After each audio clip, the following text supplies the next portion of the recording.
Olá, começa agora Povos e Línguas e você é meu convidado para assistir um programa para lá de especial. Vamos juntos? Holanda, um país que já exportou missionários, mas hoje é campo para missões. Quais os principais desafios para o evangelismo numa nação onde as drogas e a prostituição têm base legal e são facilmente encontradas? Missionários brasileiros em Amsterdã dividem conosco um pouco da sua história. No contact for me. A gente precisa trazer missionários para cá, a gente precisa ter pessoas com coração, com compaixão para com essas pessoas. Hoje vamos visitar a Missão Amém e conhecer mais detalhes sobre essa agência que leva o Evangelho a diversos povos do mundo.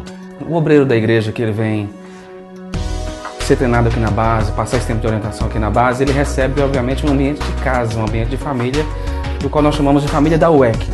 E ainda, uma palavra inspiradora com o pastor Ariovaldo Ramos. Você sabe a diferença entre a missão de Israel no Antigo Testamento e da Igreja no Novo Testamento? Tudo isso hoje, Povos e Línguas.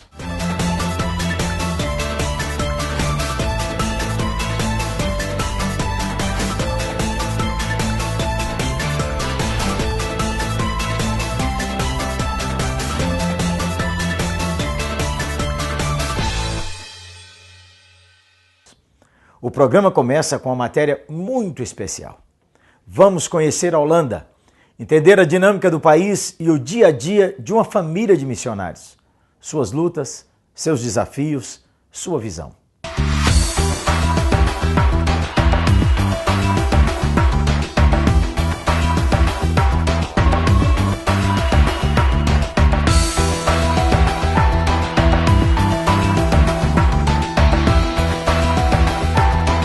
Eu sou o André e essa é a Cristina. Nós e nossos filhos somos missionários aqui em Amsterdã.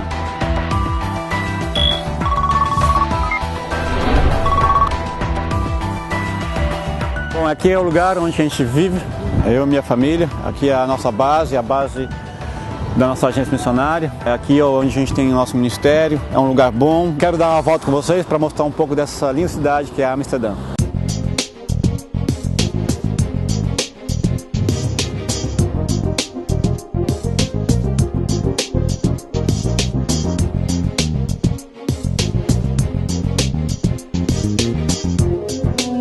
Aqui é o Dan, aqui é onde é o Palácio da Rainha e aqui o mundo passa. É um lugar super estratégico para a gente trabalhar com todas as nações do mundo.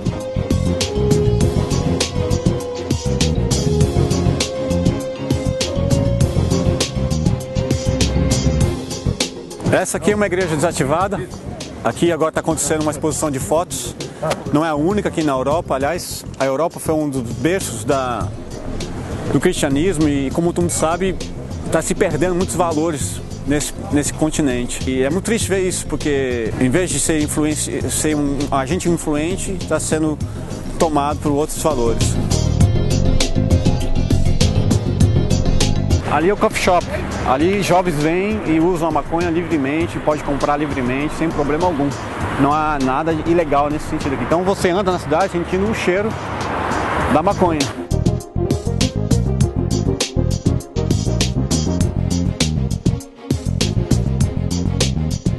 Aqui a gente está dentro de uma loja de souvenirs para turista e tem várias coisas aqui, tem coisas tudo baseado na questão da maconha, do sexo. Aqui tem biscoito de maconha, pirulito de maconha, tem chocolate de maconha, tudo é aqui baseado para promover o consumo de droga e sexo.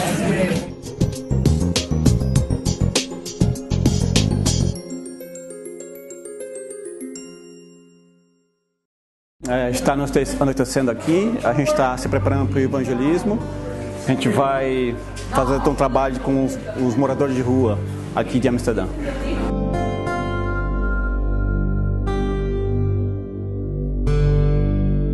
You're feeling sometimes very alone. Yeah. Too much. Yeah? Yeah. Too much. You know, you need to know God more and more. He can change your life. God no contact for me. God can talk to you. God speak, man. So I don't believe in God and Jesus, you know? Yeah. God's not died. Jesus not died. Jesus alive. He's alive now. And he's very real. Like I can breathe now. He's real. You know what I mean? Yeah.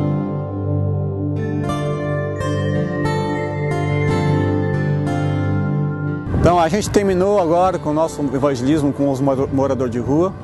Esse evangelismo acontece toda segunda, quarta e sexta. E vem pessoas do mundo todo, vem pessoas de onde você pode imaginar. Argentina, Portugal, China, Nepal, Uzbequistão, pessoas do mundo todo.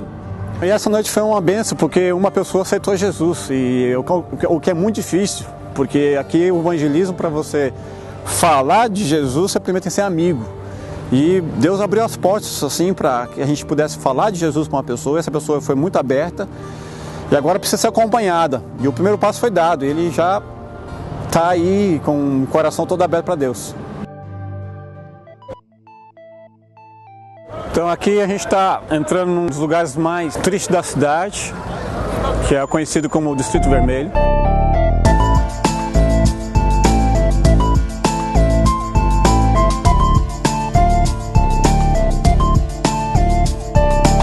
Dói o coração de olhar as pessoas aqui, pessoas que precisam de Jesus, pessoas que precisam de esperança, pessoas que querem encontrar sua alegria no prazer, mas de uma forma errada. A gente precisa de trazer missionários para cá, a gente precisa ter pessoas com coração, com compaixão para com essas pessoas. A igreja precisa despertar para esse lugar.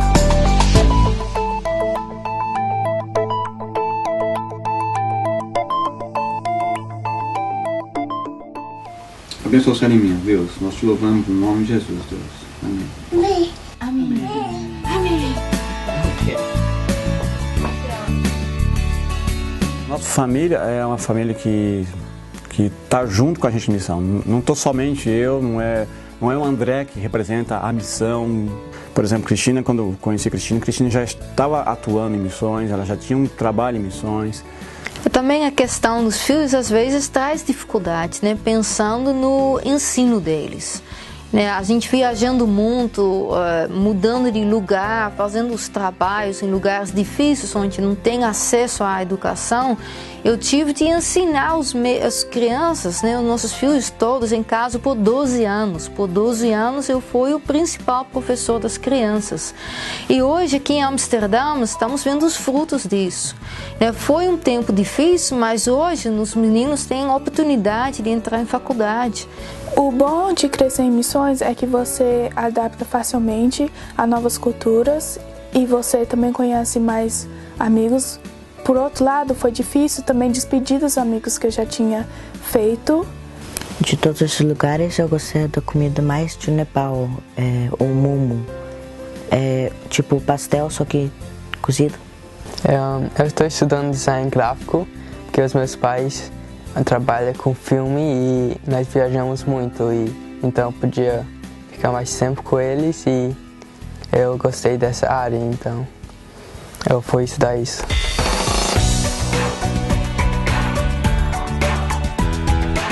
Então, eu desde pequeno trabalho na produção de filmes e eu vejo como Deus me preparando para o campo missionário. Porque na minha cabeça, eu trabalhei com produção de filmes, trabalhei com televisão, minha formação é publicidade, me formei em publicidade, mas eu nunca pensei, vou trabalhar para o reino de Deus com o que eu tenho de habilidade. Né? Eu sempre tive uma vocação para missões, mesmo que eu ainda não fosse convertido, sabe? Mas eu senti que Deus tinha algo na minha vida. Mas me converti e aí a questão do chamado missionário me floresceu na minha vida. Mas aí, quando eu fui para missões, aí Deus tocou no meu coração. Você vai usar essas habilidades que você tem. Então Deus tem me usado na questão de quem eu sou para produzir esses filmes hoje. Nosso ministério é baseado no Mateus 5, versículo 6, que diz: bem-aventurados aqueles que têm fome e sede de justiça. Então, nosso alvo de nossos filmes é exatamente isso, de trazer justiça para os povos que vivem em situação de injustiça. Fizemos assim um filme no Nepal, que fala sobre o tráfico de meninas de Nepal para a Índia. E nós fizemos esse filme na língua nepali, para que esse filme pode ser mostrado, está sendo mostrado nas montanhas, nos vilarejos, para os pais, para as meninas que não sabem o que é tráfico e o que acontece quando as meninas saem com alguém para ir para a Índia ou para a cidade. Outro filme que está em produção é sobre Sibéria. Sibéria é um lugar muito grande, tem mais de 35 milhões de pessoas morando na Sibéria. Então nós fomos lá e ouvimos de pessoas, por exemplo, dizendo: se Deus existe, Ele esqueceu de nós. Com esse documentário esperamos de levar essa ao conhecimento das igrejas, para as pessoas começam a orar para a Sibéria, que as pessoas começam a pensar em ir para a Sibéria e contar do amor de Jesus e de Deus, que não esqueceu deles, mas que quer ter um relacionamento com eles. Assim queremos montar pequenos filmes em MP4 que podem ser levados num MP3, MP4, iPod, o smartphone qualquer, pelos missionários que vão para a Sibéria. Então, nosso desejo mesmo é, através das nossas vidas, estender e alcançar pessoas que precisem ouvir ainda do amor de Jesus.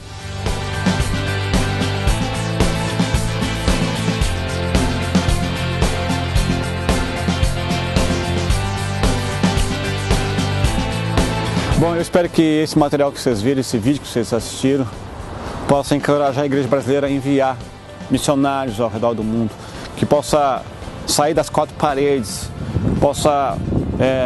pessoas possam realmente se comprometer com aquilo que Jesus falou, e de pregar o Evangelho, abençoando todas as nações. Eu espero mesmo que vidas possam ser transformadas e a igreja brasileira se desperte, que saia, que dê o seu passo, que saia do banco e tome ação e ouça o Espírito Santo e obedeça.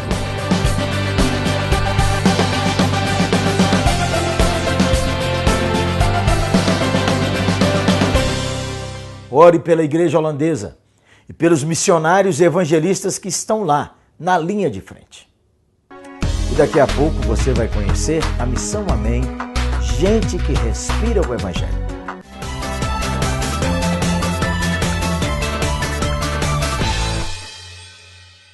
Seu carro.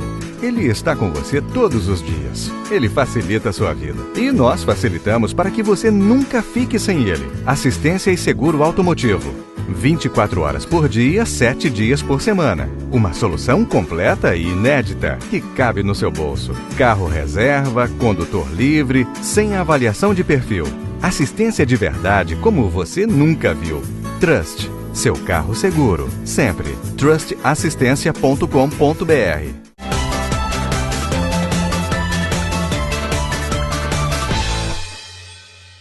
Estamos de volta com o programa Povos e Línguas. E eu tenho uma pergunta para lhe fazer. Aí no seu coração, no seu íntimo, você sente um chamado de Deus para as missões?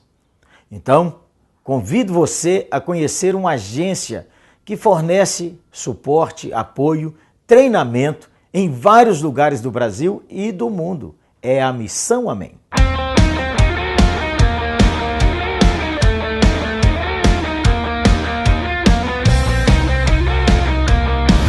A partir de agora vamos conhecer um pouco da história da UEC Brasil Missão Amém, que comemora o seu centenário neste ano e iniciou as atividades no Brasil há quase 6 décadas. Atualmente, cerca de 2.000 missionários estão espalhados por 70 países do globo terrestre. Eles vivem entre os quase 100 povos não alcançados com um único objetivo: apresentar-lhes o Evangelho de Jesus Cristo. As equipes são multiculturais e compostas por obreiros de até 14 nacionalidades.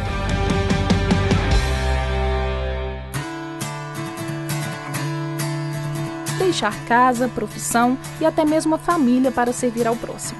Uma escolha feita por quem acredita em um chamado especial de Deus, ser missionário. A Bíblia diz que a decisão é nada mais, nada menos que viver a boa, perfeita e agradável vontade de Deus. Vontade essa que Marcelo e Lucimara decidiram experimentar no começo deste ano, quando se mudaram com os 2 filhos de Araraquara, interior de São Paulo, para Belo Horizonte. O chamado do Senhor, nas nossas vidas aconteceu há já um longo tempo. O Senhor, na nossa juventude, aproximadamente entre 98, nessa época éramos estudantes, não namorávamos, éramos amigos, tivemos experiências em campos transculturais, já com o chamado de missionários, esperando o tempo do Senhor. Ouvir a tua voz, me obedecer. E foi com esta confiança em Deus que Marcelo abandonou a carreira de mais de uma década como engenheiro industrial e Lucimara como técnica de enfermagem. O que a gente está vivendo hoje é uma escolha antiga, Então, a gente, desde quando a gente se casou, nós falamos, nós vamos estudar, nós vamos ter nossa profissão. E a gente sempre conversou que a hora que fosse para nós realmente deixar, nós queremos estar num sucesso profissional. Porque nós sabemos que estar servindo a Deus é 100 vezes mais do que você ter um sucesso profissional. Você tomar essa decisão não é realmente de uma hora para outra. Tem um fator que pesa a decisão, são os filhos. E em um certo momento eu estava orando, como todo pai pensa nos filhos, E Deus falou comigo, falou assim, os seus filhos eu vou cuidar. Enquanto os filhos vão para a escola regular, os pais participam das aulas do Programa de Orientação e Convivência, o POC. O treinamento, que tem duração de 4 meses, é em caráter interno e direcionado tanto aos casais quanto aos solteiros.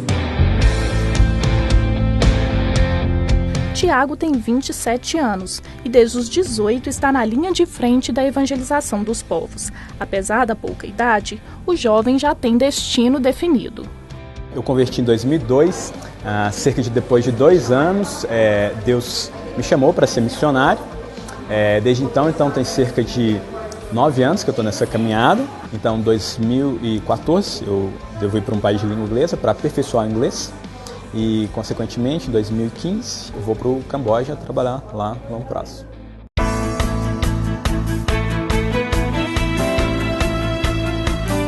Aqui dentro da agência, o dia a dia tem uma rotina e é tão organizado como a vida lá fora.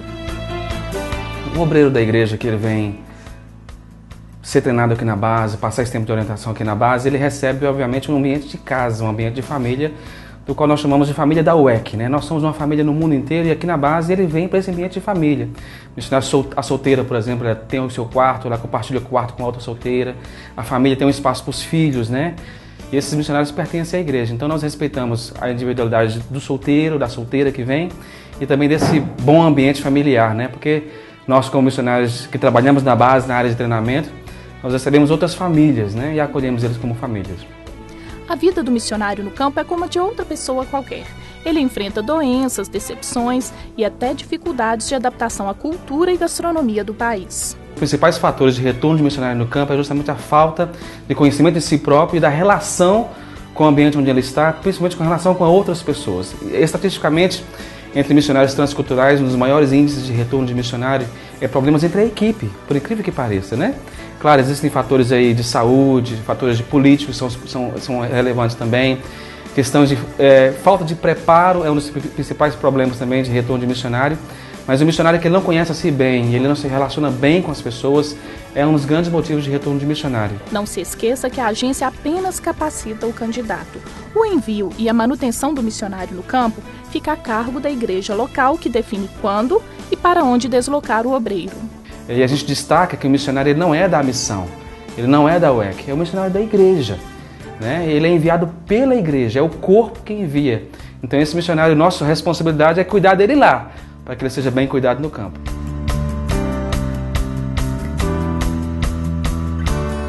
A Bíblia nos alerta que a seara é grande, mas os trabalhadores são poucos. Por isso, muitas vidas estão perecendo sem conhecer a Jesus Cristo.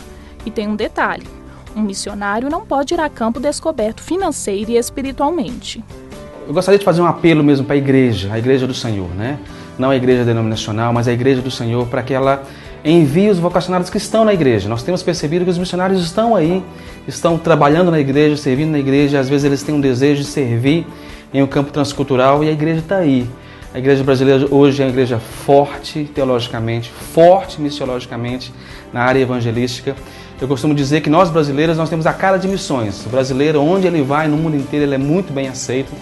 E o que nós temos percebido é que alguns vocacionados, obreiros, pessoas com chamado missionário estão parados na igreja. Oswald Smith, missionário canadense, ele diz o seguinte: será que é justo as pessoas ouvirem sobre o Evangelho dezenas, centenas de vezes, sendo que existem pessoas no mundo que ainda não ouviram nenhuma vez sobre Jesus? Então nós queremos levar esse clamor, né, esse pedido da igreja, dos povos não alcançados, para que a igreja envie seus missionários. Nós estamos aqui como agência missionária, como organização missionária, como família missionária, para inserir esse missionário da igreja, esse vocacionado na igreja, em um campo transcultural.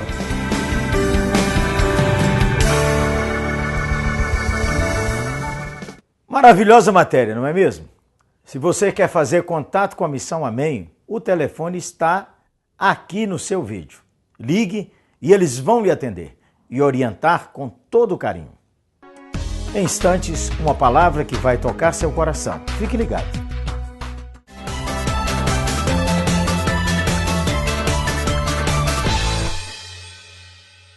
Programa Povos e Línguas, mobilizando a igreja para a evangelização mundial. Eu estou dentro.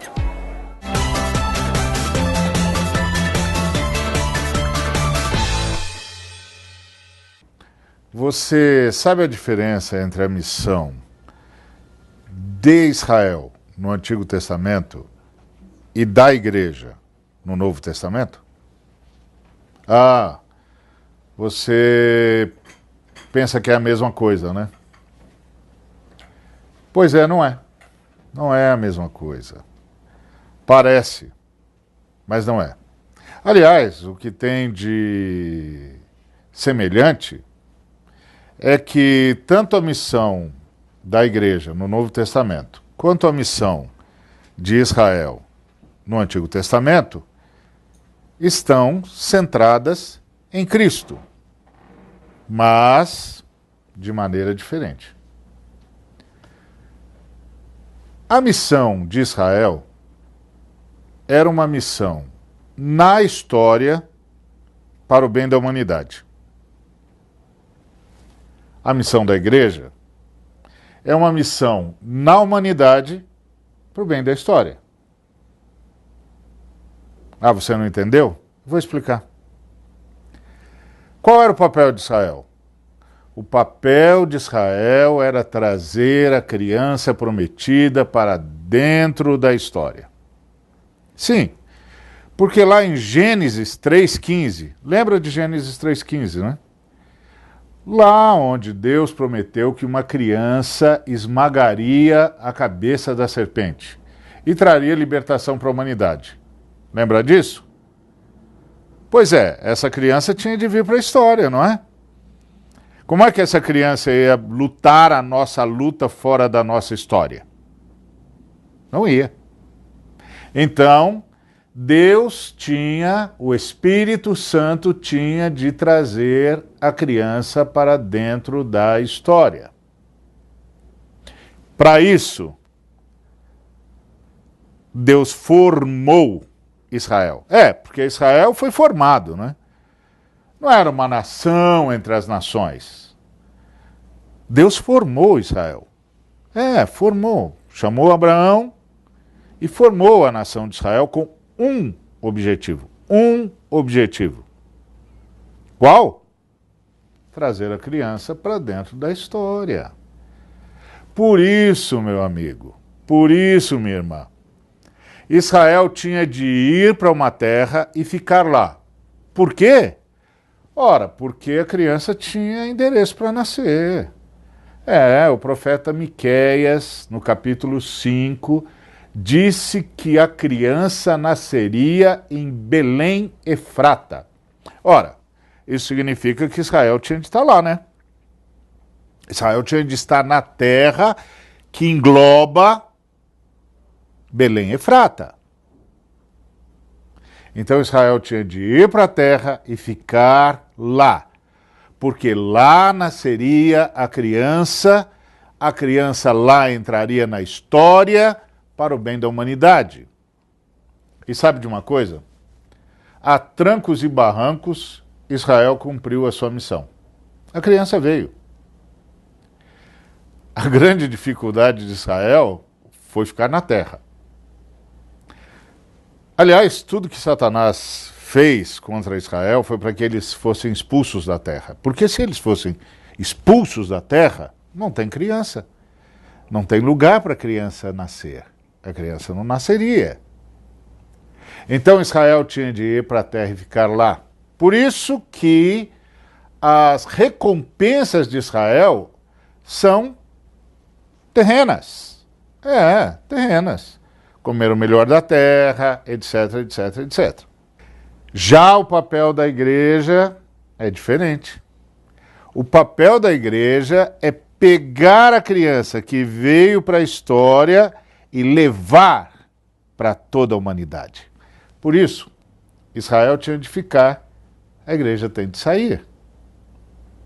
A igreja tem de ir para todas as famílias da terra, para todas as etnias, para todos os povos, levando a criança, porque a missão da gente no Novo Testamento é uma missão para a humanidade, para que a nossa história não termine em perdição. Então é uma missão para a humanidade, para o bem da história. Então agora é a nossa vez, meu amigo. Agora é a nossa vez, minha irmã. É a nossa vez de ir. Nós temos de ir. É nosso papel agora, meu amigo. É nossa missão. Nós temos de fazer a nossa parte. Ir ao mundo. Por isso, as nossas recompensas não são terreais, não são terrenas, são celestiais. Eu sei. Você ficou decepcionado, né? Porque você pensou que ia ganhar o mundo e o céu também. Isso aí é coisa de Roberto Carlos, meu filho. Te darei o céu, meu bem, e a terra, e o meu amor também. Não existe isso não, meu filho. Não existe isso não.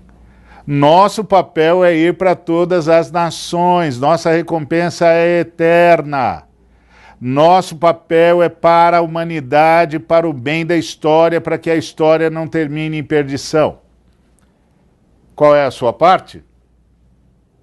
Você que tem de me dizer qual é a sua parte, porque o Espírito Santo está falando com você. E o que o Espírito Santo está dizendo para você? Está dizendo para você ir, né? E para você, pastor, o que o Espírito Santo está dizendo? Eu sei. Está dizendo para você enviar, meu chapa. Para você enviar, meu amigo. Na sua comunidade está cheio de moço e de moça que o Espírito Santo está chamando. E é você que vai enviá-los. Sabe por quê? Porque agora é a nossa vez. É a vez da igreja. A missão da igreja é uma missão para toda a humanidade, para o bem da história. Do mesmo jeito que Israel cumpriu a missão deles, que era uma missão na história, para o bem da humanidade, trazendo a criança a trancos e barrancos, verdade seja dita, mas trazendo a criança para dentro da história, pois da mesma maneira, agora é a nossa vez. O que você está fazendo para que isso aconteça? Quantos vocacionados tem na sua comunidade? E você, meu filho? Você, minha filha, que o Espírito Santo está dizendo, vai. Demorou. Você pode contar com a igreja, com a sua igreja local, né? Então, nós vamos orar com você e por você. Senhor Jesus, toca no coração desse pastor, dessa pastora, toca no coração desse moço, dessa moça, e junta os dois, Pai. Junta os dois. Para que a igreja faça a sua parte. Para que a gente vá. Você está pensando se tem alguma recompensa aqui na Terra? Claro que tem. Nós vamos criar uma comunidade planetária e solidária. E vamos dar um exemplo vivo de como será um novo céu e nova terra, a partir da sociedade que nós vamos criar, uma sociedade solidária, fraterna, repleta de amor e de serviço. Então, vamos? O Espírito Santo conta com você. E nós estamos aqui para servir você. E você, meu jovem, para que o campo, que já está branco para a ceifa, seja colhido e bem colhido. Porque agora, meu amigo, agora, meu irmão, agora, minha irmã, agora é a nossa vez. Vamos lá, vamos cumprir a nossa missão. Que Deus nos abençoe. Gente boa, Povos e Línguas fica por aqui. Mas você pode continuar ligado no programa através do nosso site. Veja aí, www.povoselinguas.com.br e também pelo Facebook, facebook.com/programa Povos e Línguas. Obrigado por sua atenção e companhia. Fique firme na fé. Ore pela igreja, pelo despertamento e pela obra missionária. Um grande abraço a todos e até o próximo programa. Que Deus abençoe você, sua casa e sua igreja. Tchau, gente.